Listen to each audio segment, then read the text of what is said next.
안녕하세요. 자, 세무사 1차 시험 그 선택 과목 중에서 세무사 민법 총칙 공부 방법에 대해서 좀 말씀을 드리도록 하겠습니다. 자, 선택 과목이 이제 여러 과목이 있어요. 이 중에서 이제 민법이 가지고 있는 장점, 민법 총칙이 가지고 있는 장점, 그 다음에 공부를 어떻게 해야 되느냐, 수험 준비와 그 전략을 어떻게 짜야 되느냐, 이런 점들을 이제 이번 강의를 통해서 좀 설명을 좀 드리도록 하겠습니다. 자, 이 뒤에 이제 화면을 보시면은 세무사 민법 총칙 공부 방법인데 우선 첫 번째, 자, 선택 과목이 많이 있어요. 선택 과목 행정소송법도 있고 상법도 있고 민법도 있습니다.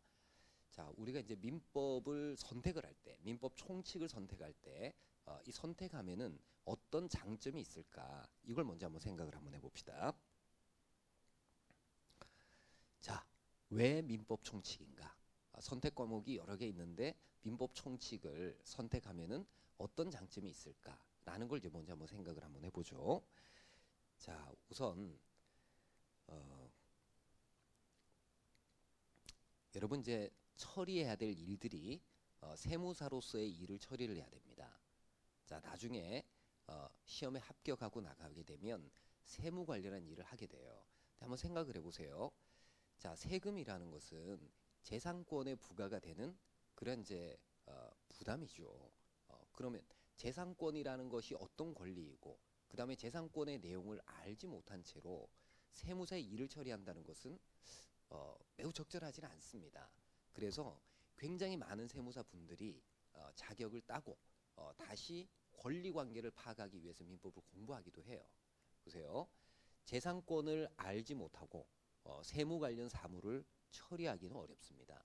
이 재산권을 안다. 어, 자, 재산권을 다루고 있는 과목이 바로 뭐기 때문에 바로 민법이기 때문에 민법에 대한 이해 없이는 나중에 세무사 자격을 획득하고 일을 처리할 때 어려움이 있을 수가 있습니다. 근데 자, 우리 수험생들 입장에서 보면은 이건 진짜 먼 얘기, 먼 그 후의 얘기예요. 지금 당장 세무사 자격을 딸 수 있냐 없냐, 이게 이제 급한 문제가 되겠죠. 그래서 자, 두 번째는 자, 우리가 1차 시험만 통과해 가지고는 세무사 자격을 가질 수가 없어요. 자, 1차는 절대평가이기 때문에 일정한 점수를 넘어서면 됩니다. 그리고 2차 시험에 마주하게 되는데 2차 시험에서 가장 어려운 과목이 바로 이 세법학이에요. 세법학. 자, 근데 이 세법학에는 단순히 세금을 계산하는 문제가 아니라 이 과세의 원리라든지 여러 그 세금에 관련한 국세기본법이라든지 국세징수법이라든지 이런 법들을 공부를 하고 거기에 관한 판례 이론들을 서술형 시험으로 시험을 봐야 돼요. 자, 근데 이 세법학에는 굉장히 많은 민법의 개념들이 나옵니다. 그러니까 민법을 전혀 모르는 상태에서 세법학 공부를 시작을 하게 되면 굉장히 큰 멘붕에 빠지게 됩니다. 예를 들면 자, 국세징수법에 보면은요, 과세 대상인 사람, 그 주체, 그 과세 대상 주체에 법인 아닌 단체라는 말이 나옵니다. 법인 아닌 단체라는 것은 민법에서 얘기를 하는 비법인 사단과 비법인 재단을 얘기를 해요. 비법인 사단과 비법인 재단의 법률 관계를 전혀 모르는 상태에서 법인 아닌 단체에게 세금이 부과되는 관계를 어떻게 이해를 하겠습니까? 어, 이에 그치는 게 아니고 더 나아가서 서술을 해야 됩니다. 그죠? 그러니까 이 민법의 개념을 어차피 세법학에 가서는 수박 겉핥기식으로라도 이해를 해야 된다는 거예요. 자, 뿐만 아니라 국세 부과 제척 기간이라는 것이 있습니다. 국세 징수권의 소멸시효라는 것이 있어요. 자, 제척 기간과 소멸시효 다 이거 민법에서 나오는 개념들입니다. 이 개념들에 대한 이해가 높으면 높을수록 세법학을 이해하기가 훨씬 더 쉬워요. 그래서 자, 1차만 바라보지 마시고 2차 시험까지 전국적으로 다 처리를 하겠다라는 생각을 가지신 분들이라면 민법을 선택하는 것이 훨씬 더 시험에 유리하다라는 점을 이제 말씀드립니다. 근데 자, 이것도 먼 미래야. 어차피 2차 시험 가면 세법학 공부를 하면서 그때 공부를 하면 되지. 자, 이렇게 생각할 수도 있습니다. 보세요. 민법 총칙은 노력 대비 득점에 매우 유리합니다. 우리가 민법을 과목으로 채택하고 있는 자격 시험이 굉장히 많이 있어요. 아주 이제 높은 수준에서의 시험으로는 뭐 변호사 시험이라든지 뭐 법원 행정고시 내지는 이제 법무사 시험 뭐 이런 것도 있고 변리사 시험, 그다음에 감정평가사 시험 등등이 있습니다. 근데 이렇게 쭉 시험의 난이도를 보면은 우리 세무사 시험은 그렇게 난이도가 높은 수준에 있지는 않습니다. 이거는 출제되는 문항의 문제 유형을 분석해 보면은 쉽게 알 수가 있습니다. 그래서 이 노력 대비 득점에 유리하다라는 이런 장점이 여러분들이 있습니다. 생각보다는 민법 총칙에 접근하는 것이 그다지 어렵지는 않습니다. 우선요, 여러분 이제 민법 총칙이라는 이 법이 기술적인 법이 아니에요. 우리 상식을 가지고 법적 분쟁을 바라봤을 때 도달할 수 있는 결론을 법조문으로 만들어 둔 거예요. 그래서 몇 가지 법률 용어들의 의미를 좀 숙지를 하고 이해를 한다면은 민법 총칙 접근하는 거 아주 쉽습니다. 굉장히 수월하게 접근할 수가 있고, 그 다음에 암기해야 될 것들이 그렇게 많지가 않아요. 그래서 조문에 대한 이해만 조금 있으면 그러면 굳이 암기를 하지 않더라도 원하는 이제 성적 이런 것들을 이제 쉽게 받을 수 있는 것이 이 민법 총칙입니다. 그래서 선택 과목이 가지고 있는 선택 과목을 선택할 때 여러분들이 고려해야 될 것, 자 나중에 세무사로 일을 할 때 필요한 그러한 이제 그 필요한 공부냐, 그 다음에 2차 시험과의 연결성이 어떠냐, 그 다음에 당장 1차 시험에 득점하기가 수월하냐, 이 시간을 많이 들여야 되는 거냐, 요 세 가지를 가지고 선택을 하시면은 될 것 같습니다. 자, 우리가 이제 제가 이제 아무리 말씀을 드려도 과연 이제 우리 민법 총칙 기출 문제가 어떤 식으로 되어서 있느냐, 기출 문제의 난이도가 어떠냐, 이에 따라서 준비하고 정리하고 하는 그러한 이제 노력의 정도가 다르기 때문에 기출 문제 난이도를 한번 살펴보도록 하죠. 제가 이제 한번 정리를 한번 해봤는데, 자 먼저 민법 문제의 유형을 먼저 좀 알아두시기 바래요. 모든 민법 시험에 출제되는 민법 문제 유형은 크게 한 세 가지로 분류를 해볼 수가 있습니다. 그러니까 첫 번째가 뭐냐면은 첫 번째가 조문 문제예요. 그러니까 조문 문제라는 것은 무엇을 물어보는 문제냐면 조문의 내용, 그죠? 그 다음에 조문에 사용된 법률 용어의 의미, 이런 것들을 묻는 문제를 조문 문제라고 얘기를 합니다. 자, 조문 문제가 가장 난이도가 낮은 그런 수준의 문제가 바로 조문 문제입니다. 자, 우리 세무사 시험에서 가장 많은 비중을 차지하는 문제가 바로 이 조문 문제예요. 자, 그다음 이제 두 번째 문제 유형이 조문 해석 문제입니다. 그러니까 조문을 해석한다는 얘기는 자, 여러 이제 법전에 보면 여러 개의 조문이 있는데 이 조문 상호 간의 관계, 그다음에 조문의 취지, 조문 상호 간의 관계, 그다음에 그 조문의 적용 여부, 이런 것들이 논란이 생기는 그런 영역에서의 문제를 조문 해석 문제라고 할 수가 있습니다. 이 조문 해석 문제는 주로는 판례의 태도를 묻는 문제로 출제가 됩니다. 판례 태도가 어떠냐, 어떤 조문을 물어볼 때 이 조문을 이런 상황에도 적용해야 되는지, 혹은 이 조문하고 다른 조문의 관계에 비춰봐서 이 조문을 어떻게 해석해야 되는지, 이런 것들을 물어보는 문제가 바로 조문 해석 문제고요. 이 조문 해석 문제는 난이도를 높이려면 굉장히 높일 수가 있습니다. 그러나 우리 세무사 시험에서 나오는 조문 해석 문제는 그렇게 높은 수준의 해석 능력을 요구하고 있지는 않습니다. 우리가 이제 상식적으로 접근해도 알 수 있는 정도의 그런 이제 조문 해석 문제가 나오죠. 자, 그다음 이제 세 번째는 이제 사례 문제인데, 이 사례 문제는 분쟁 상황을 문제에서 제시를 해요. 어떠한 분쟁이 있다 이렇게 문제를 제시를 하고 그 분쟁 상황에서 당사자가 가지는 권리나 당사자가 부담하는 의무가 뭐냐, 이런 것들을 물어보는 문제. 그래서 민법 문제의 유형을 크게는 세 가지로 나눠볼 수가 있어요. 조문 문제, 조문 해석 문제, 사례 문제. 이렇게 이제 세 가지로 문제 유형을 구분을 해볼 수가 있습니다. 자, 이 중에서요, 난이도가 가장 높은 문제는 사례 문제입니다.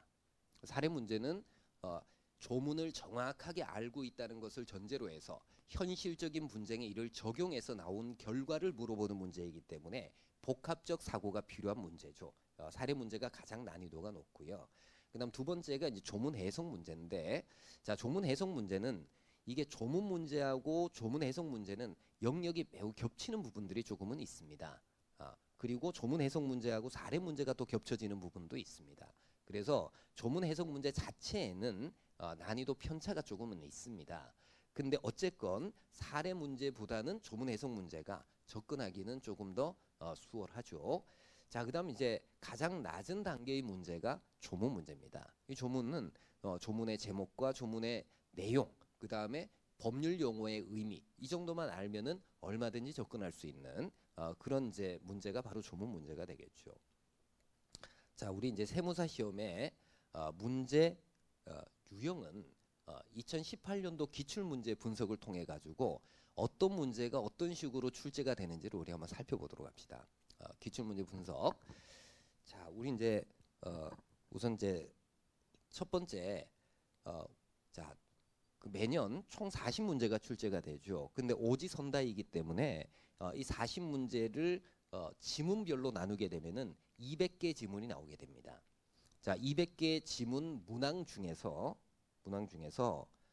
조문 문제는 2018년도를 기준으로 해서 104개가 출제가 됩니다. 몇 퍼센트? 52%예요. 52%. 자, 이 말은 민법 조문만 정확하게 숙지를 하면은 52점은 받는다 이런 얘기예요. 그죠? 자, 그다음 이제 두 번째가 조문 해석 문제인데 조문 해석 문제와 관련된 문항은 91개입니다. 총 200개 문항 중에서 그래서 45.5%를 이루고 있어요. 근데 이 조문 해석 문제의 난이도 정도가 어떠냐면은 아주 높은 수준의 난이도를 요구하고 있지는 않습니다. 이 조문하고 조문의 취지를 물어보는 문제가 조문 해석 문제의 대부분이에요. 그러니 조문을 알게 되면은 조문 해석 문제에 쉽게 접근할 수가 있습니다. 예를 들면 자, 민법 1조에 이런 규정이 있어요. 민사에 관해서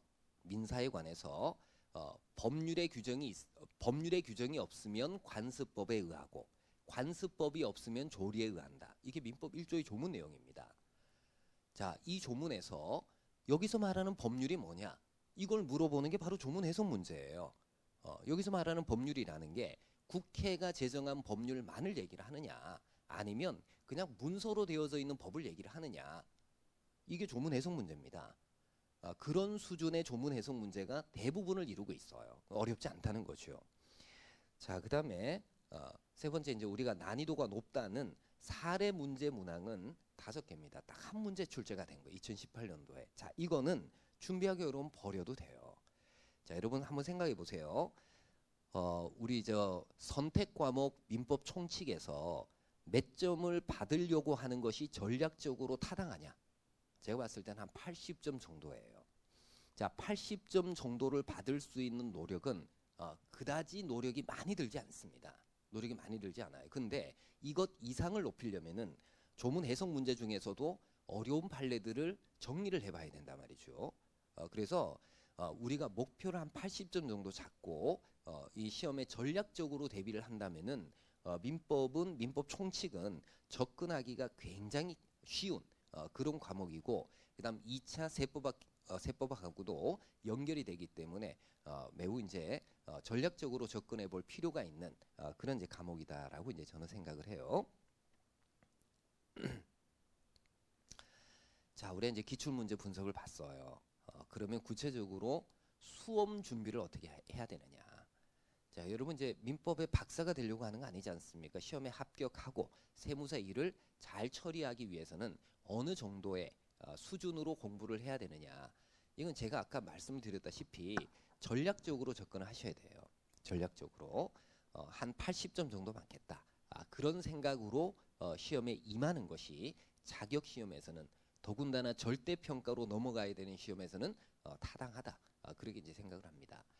그것 이상의 뭐 90점, 100점 받겠다라고 접근하는 것은 바보 같은 짓이에요. 차라리 그 시간에 득점하기 어려운 과목들, 이런 과목들의 시간을 더 투자를 하는 것이 합리적이고 효율적인 이 수험 준비 방법이다 이렇게 이제 생각을 합니다.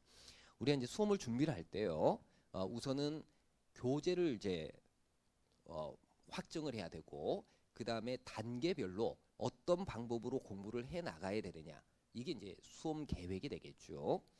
자, 먼저 교재부터 한번 볼까요?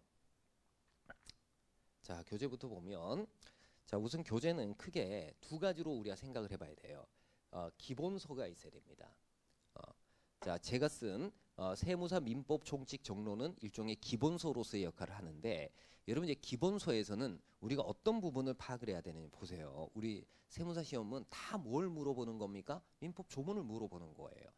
그러니 이 기본서에서는 반드시 우리가 알아야 될 게 조문의 순서에 따라서 편집이 되어져 있어서 조문을 잘 확인할 수 있는 그런 이제 교재여야 되겠죠. 세무사 민법 총칙 정론은 조문의 편제에 따라서 각 조문의 의미를 해설하는 방식으로 교과서가 편집이 되어져 있어요.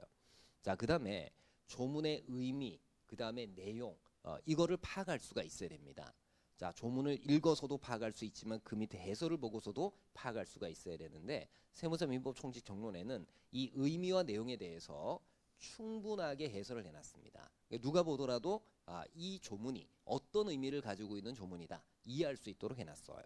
자, 그 다음에 각 조문이 어떤 유기적 관계를 맺고 있는지 이걸 설명을 해놨습니다.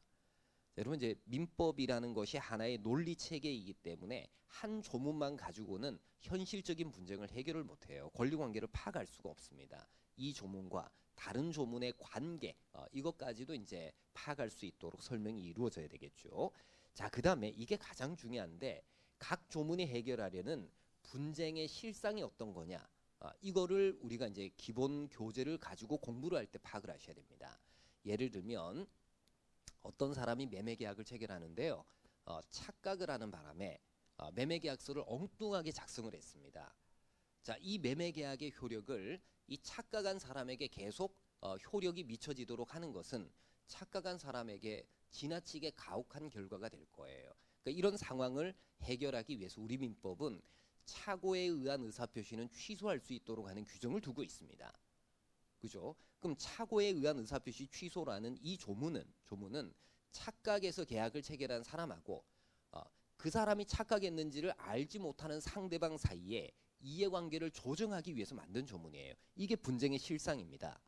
그러면 착각했는지를 상대방은 전혀 모르는데 착각한 사람이 아무 때나 계약을 취소할 수 있도록 하면은 상대방은 예기치 못하는 불이익을 입을 거 아니겠습니까?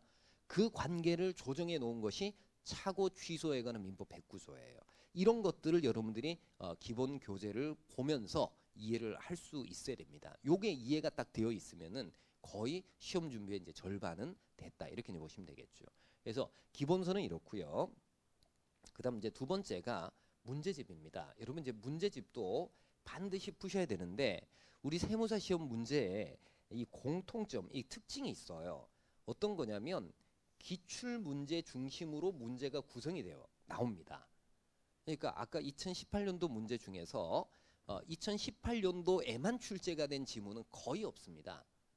10개 미만이에요. 나머지는 전부 다 기존의 기출 문제에서 나왔었던 것들이 반복해서 나오고 있습니다. 자, 세무사 민법 총칙 객관식에서는요, 일단 세무사 시험의 기출 문제를 다 수록해 놨어요. 물론 무엇에 따라서, 조문 순서에 따라서 체계적으로 문제를 배열해 놨습니다. 근데 이것만 보고 불안할 수 있죠. 그래서 산업인력관리공단에서 출제가 되는 다른 시험에서의 기출 문제도 같이 배열을 해놨습니다. 그러니까 요거는 여러분들이 준비 정도에 따라서, 목표 점수에 따라서 세무사 문제만 보겠다, 그 다음에 다른 시험의 문제도 아울러 고려를 하겠다, 이거는 선택을 할 수가 있습니다. 물론 가장 중요한 게 세무사 기출 문제예요. 세무사 기출 문제에서 반복되는 내용들이 있기 때문에 그렇습니다. 자, 그 다음에 이 문제집에서는 꼭 있어야 될 게 뭐냐면은 핵심 이론과 조문 정리입니다. 핵심 이론과 조문 정리. 우리 이제 세무사 민법 총칙 객관식에서는 요 내용이 들어가 있어요. 각 챕터마다의 조문하고 핵심적인 내용들을 정리를 해놨기 때문에 자, 이 기본서를 보고 난 다음에 이 문제집으로 넘어오게 되면은 거의 모든 시험의 준비가 거의 다 된다 이렇게 볼 수가 있습니다. 그래서 여러분들 이 교재를 가지고 시험 준비를 하면 시간도 그렇게 많이 걸리지 않을 뿐만 아니라 이 민법 용어에 대한 정확한 이해가 수반이 되기 때문에 나중에 2차 세법학을 공부할 때 큰 보탬이 될 수가 있어요. 자, 교재는 이렇고요. 자, 그다음 이제 두 번째는 학습 방법입니다.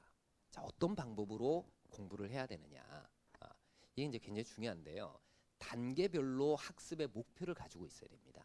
그냥 무턱대고 열심히 한다? 그거 아니에요. 우리가 단계별로 공부에서의 목표를 잡아야 되는데, 자, 첫 번째 단계가 뭐냐면은, 자, 1단계는 요거 파악하는 거예요. 법률 용어를 파악하는 겁니다. 그러니까 우리 민법 조문에는 굉장히 많은 법률 용어들이 있는데 이게 일상적인 언어하고 다릅니다. 그래서 그 용어가 가지는 의미가 뭔지를 파악하는 거예요. 자, 이걸 파악을 해야지 뭘 알 수가 있어요. 조문의 취지를 알 수 있고 그 내용도 파악할 수가 있습니다. 1단계에서 우리가 공부해야 될 내용이 바로 이 내용이에요. 자, 그리고 이 1단계는 우리 봄 종합반하고 가을 종합반에서 진행되는 강좌의 목표입니다. 자, 봄 종합반의 목표하고 가을 종합반의 목표는 다르지 않습니다. 자, 다 우리 민법 조문이 총 184개 조문이에요. 민법 총칙 조문이. 그 각각의 조문에 쓰여져 있는 법률 용어를 파악을 하고 그 다음에 조문의 취지나 내용을 파악하는 것으로 수험 준비 끝났다. 이렇게 보시면 됩니다. 자, 근데 사람의 기억이 오래가지 않잖아요. 이렇게 파악을 했다고 하더라도 2단계 학습을 해야 됩니다. 2단계 학습은 바로 기출문제 중심의 핵심 요약과 문제풀이에 관한 반복 훈련이에요. 자, 우리 세무사 그 민법 총칙 객관식을 보면은 문제가 똑같은 지문을 이렇게도 물어보고 저렇게도 물어보고 하는 지문들이 굉장히 반복적으로 나와 있습니다. 그 문제집을 보면 문제풀이 반복 훈련은 저절로 될 수가 있어요. 뿐만 아니라 우리 1단계 학습을 통해 가지고 이해했었던 법률적인 개념과 그 다음에 여러 가지 법 이론들을 핵심을 뽑아 가지고 요약을 해서 정리를 하는 단계가 2단계입니다. 자, 요 2단계는 객관식 종합반을 중심으로 해서 진행이 됩니다. 문제풀이 강좌로 이제 진행이 되죠. 자, 그다음에 이제 이 3단계는 이제 시험 직전에 진행되는 단계인데 1단계, 2단계를 거치고 3단계로 가는 겁니다. 3단계에서는요. 오답 중심으로 최종 정리를 합니다. 그래서 이 문제풀이 훈련을 하면서 틀렸었던 지문들을 다 표시를 해놓고 있다가 이 3단계는 오답을 중심으로 해가지고 최종 정리를 합니다. 이렇게 하면은요 90점 이상 나옵니다. 자, 이 중에서 1단계를 건너뛰고 2단계부터 들어올 수도 있고요. 그 다음에 1, 2단계는 웬만하면은 같이 이 적용을 하는 것이 좋습니다. 3단계를 건너뛰더라도 80점 이상은 충분히 나올 수가 있어요. 그래서 여러분들이 이런 식으로 이제 학습의 목표를 세우고 준비를 하면 이 세무사 민법 총칙 쉽게 1차를 통과하는 데 보탬이 될 수가 있고 그다음에 2차 시험에서도 큰 보탬이 될 수가 있습니다. 여러분들 당장 눈앞에 있는 어떤 과목을 선택해야지 득점이 쉽냐 이것보다 어떤 과목을 선택했을 때 최종적으로 합격할 수 있느냐 합격하기가 어떤 과목이 더 유리하냐 최종적 합격이 어느 게 더 유리하냐 이걸 고려해서 선택 과목을 정하시는 것이 여러분들에게 이제 보탬이 되지 않을까 싶습니다. 제가 이제 오늘 드리고자 하는 말씀의 핵심은 뭐냐면은 민법 총칙은 선택 과목이지만 2차 과목하고 연결성이 가장 강하고 그 다음에 나중에 세무사 일을 할 때도 필요한 지식이기 때문에 가급적이면 민법 총칙을 여러분들이 많이 선택을 해서 그래서 쉽게 시험에 합격했으면 좋겠다라는 생각을 합니다. 제가 이제 주로 1차를 강의를 하지만 2차 시험 들어가기 직전에 세법학에 나오는 법률 용어 특강 같은 것을 해요. 수강생들이 이제 거기에 관한 기대들이 굉장히 많습니다. 그리고 이제 실제 보탬을 얻었다 이렇게 이제 하는 친구들도 많고요. 그래서 차라리 이제 그쪽 강의를 통해 가지고 새롭게 공부하는 것보다는 차라리 선택 과목을 민법 총칙을 선택해서 좀 더 쉽게 접근할 수 있도록 하는 것이 더 효율적인 수험 방법이 되지 않을까 싶어요. 자, 여러분들 이제 선택 과목 선택하실 때 참고를 좀 하시라고 제가 이 영상을 이제 녹화를 합니다. 자, 요 얘기 이제 들어주셔서 이제 감사하고요.